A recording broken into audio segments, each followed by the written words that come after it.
Changes are expected for drivers, bicyclists, and pedestrians on a stretch of West Skyline Parkway. This coming after 2 deaths occurred on the popular road.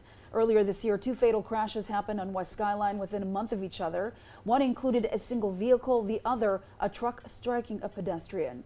And residents in the area called upon the city to do something about the dangerous route. After months of discussions, the Duluth City Council voted to do that. And Northern News Now's Cara Kopp breaks down the coming changes and how nearby residents are reacting.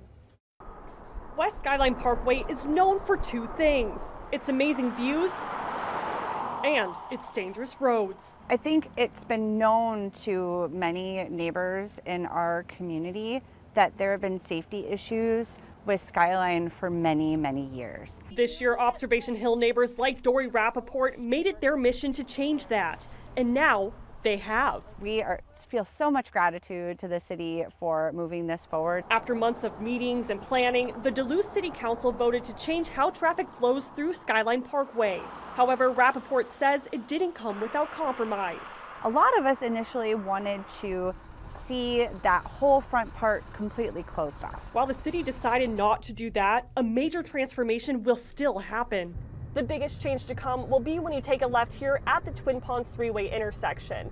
This will no longer be a 2-way road like it is right now. Rather, it will be a 1-way with the innermost lane being open for vehicle traffic going towards Inger Tower and the outermost lane being used for pedestrian use.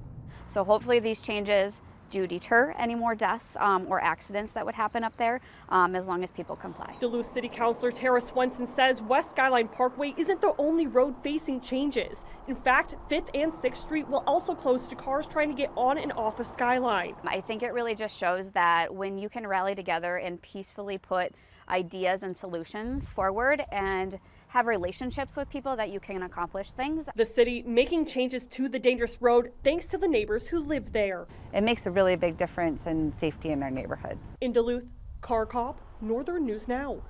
Cara, thank you. Now, there is no timeline set as to when these changes will be put into motion. After